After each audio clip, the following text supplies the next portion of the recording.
আলাইকুম রহমতুল্লাহ। সম্মানিত প্রিয় বন্ধুগণ, বিএনপি ক্ষমতায় এসেছে ৩-৪ মাস হবে, কিন্তু এই ৩-৪ মাসে বোঝা যাচ্ছে যে শেখ হাসিনা ১৬ বছর ছিল, সেই ১৬ বছরের সমতুল্য হয়ে যাচ্ছে।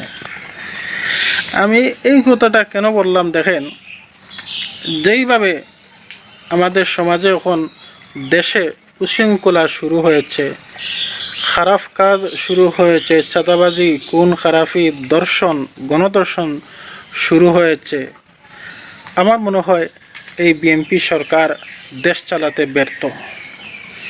সম্মানিত প্রিয় বন্ধুগণ,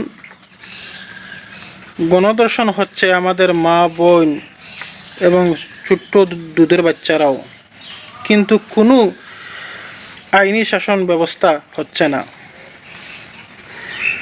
ফাঁসির রায় হচ্ছে কিন্তু কার্যকর হচ্ছে না। আর দেখবেন সরকারি লোকের নেতারা বলছে আইনের কাজ আইনেই করবে, কিন্তু আমাদের কোনো মাথা ব্যথার বিষয় নয়, আইনের কাজ আইনেই করবে।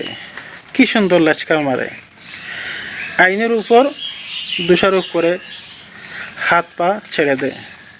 সম্মানিত প্রিয় বন্ধুগণ দেখেন, আর এদিকে ফাঁসির রায় হয়, কিন্তু এই সমস্ত খুনিদের ফাঁসির রায় কেন কার্যকর করা হয় না? আর আরেকটা বিষয় দেখেন যে আমাদের বাংলাদেশে কিন্তু নারী ফাঁসি বিধান নেই। সোহেল এবং তার স্ত্রী যে ফাঁসির রায় হয়েছে, অবশ্যই বর্তমান সরকারের উচিত সোহেলের স্ত্রী স্বপ্নাকে কিছু জরিমানা করে ছেড়ে দেওয়া উচিত, কারণ সেও একটা মা, তারও একটা বাচ্চা আছে।